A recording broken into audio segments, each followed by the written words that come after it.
YouTube. Before we begin the video, I just want to mention that yes, this is a new workbench, and yes, the other one will still be used. This one is a secondary one to have for bigger items or for other projects, since it gives me a lot more space.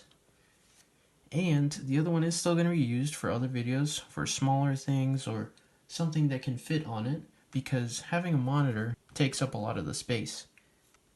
And I also have a lot more room on both sides of the desk.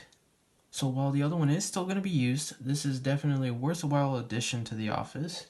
And the other one is also where the Mac Mini is set up. But I also do have enough room for a XP machine, which is actually also the Dell Dimension that I featured in the part 1 of the restoration series. And yes, there will be a part 2 and part 3 or however many I make, but I just haven't gone around to making it. But this is definitely a worthwhile addition. Leave your opinions in the comments below, as I'm interested to hear what you guys have to say about this new workbench. That's pretty much it for now, so on to the video. In this video, we will be swapping the battery from this iCloud locked iPhone 5 I received in Inbox Mail Time episode 2. Even though it's in great condition, it has a linked iCloud account. However, thanks to these lots, I'm able to reuse parts to fix other devices.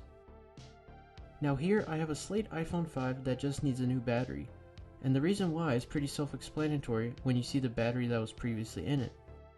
And surprisingly enough, the LCD was not destroyed even with the amount of stress put onto it.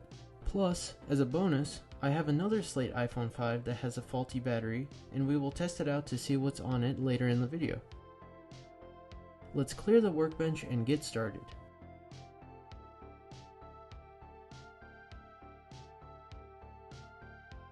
The first step would be to get the pentalobe bit in order to remove the screen assembly. And before disassembly, it's always important to turn off the device.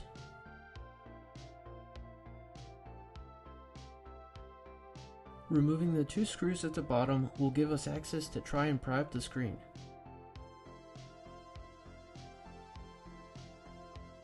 Using a suction cup, I try to pry it up just a bit in order to put a plastic pick, which will help me release the screen assembly.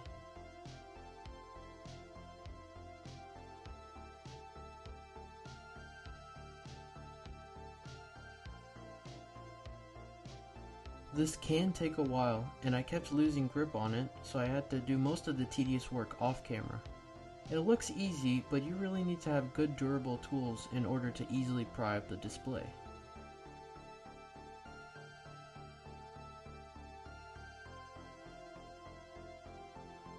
When the screen has been popped open, now comes the fun part, disconnecting the battery and removing the display.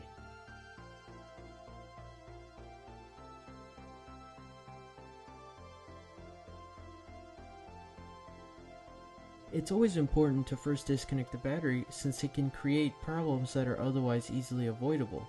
Like if the backlight on the display gets shorted out, then you'd need to get another display, which isn't fun. Or even worse, the motherboard could then have issues later on. Now that the screen has been fully removed, this gives us a lot of working room to remove that good battery. Thankfully on the iPhone 5, it's extremely easy to remove the battery using just an old plastic card, since the adhesive is just strong enough to hold it in, but weak enough to easily remove it.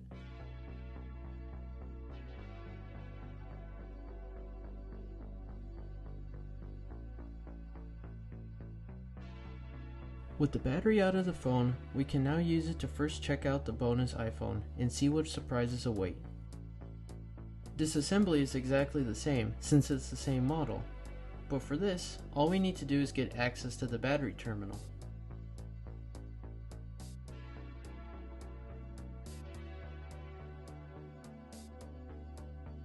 Only 2 screws hold in the battery terminal cover, so it's extremely easy to test the device without further disassembly. With the battery temporarily installed, we can now power on the device to see what exactly will be on it.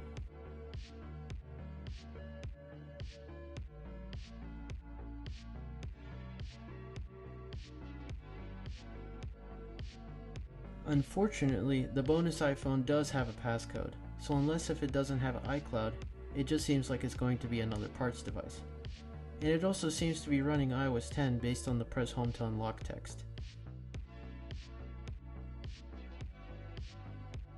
Now that we know what's on it, it's time to power it off, get the battery out, and move on to the main device.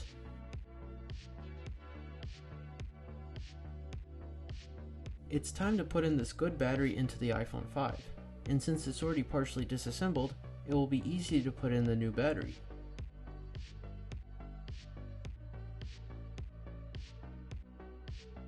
First, the metal brackets have to be removed, and no, it doesn't cause damage to the connectors since there's no power flowing through them.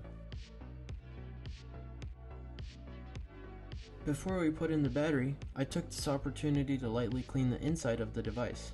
It clearly has some dust in it and will help it make it look much nicer afterwards. While it isn't perfect, it did help out a little, and even if it didn't seem that significant on camera, it was more visible in person, but it seems that this device was well taken care of in the first place. Before we put in the battery, I also cleaned the motherboard from fingerprints and general smudges. It's time to now put in the battery, and I didn't swap out the adhesive tab since it was still strong enough to hold in the new battery.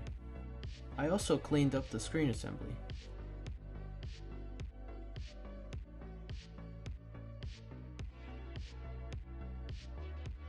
With everything installed and cleaned up, it's now time to put in the screen assembly back and plug in the ribbon connectors.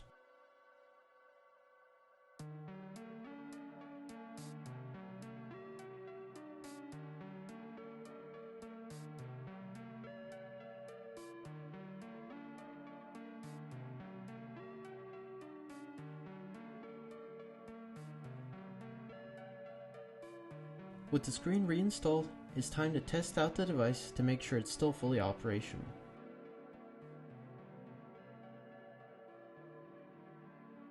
It does indeed power on and boot up normally. The lock screen did show a strange time bug where it didn't show it, but it seems pretty nice and actually gives it a pretty clean look. With it powered on, I just did some basic testing to make sure everything is still fully functional.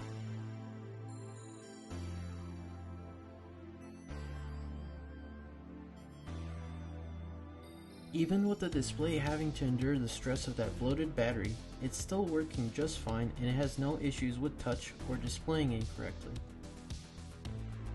With the phone powered off again, it's time to attach the ribbon connector brackets and prepare to close up the phone.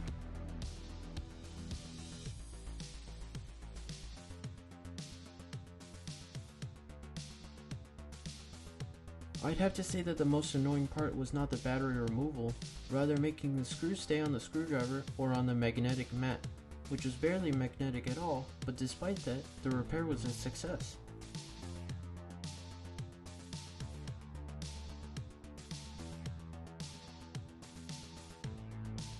With the brackets in place, I powered up the phone again to make sure that nothing happened with the ribbon connections and that it was still fully functional to save time from having to open it up again.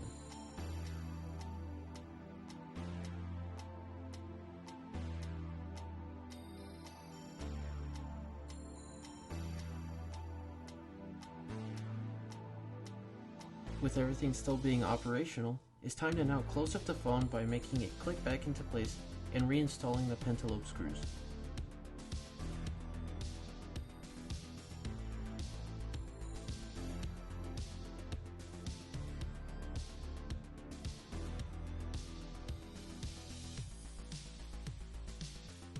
The repair was a success, and in the end, we made a break device revive one that isn't. This one is on iOS 8.4.1, and in the future, this device may be used again. This iPhone 5 is in excellent condition considering that the slate color tends to chip off. But there it is, a restored iPhone 5 that can be used once again. That wraps up this video. If you're new to the channel, check out the Discord and subreddit in the description below. And thanks for watching.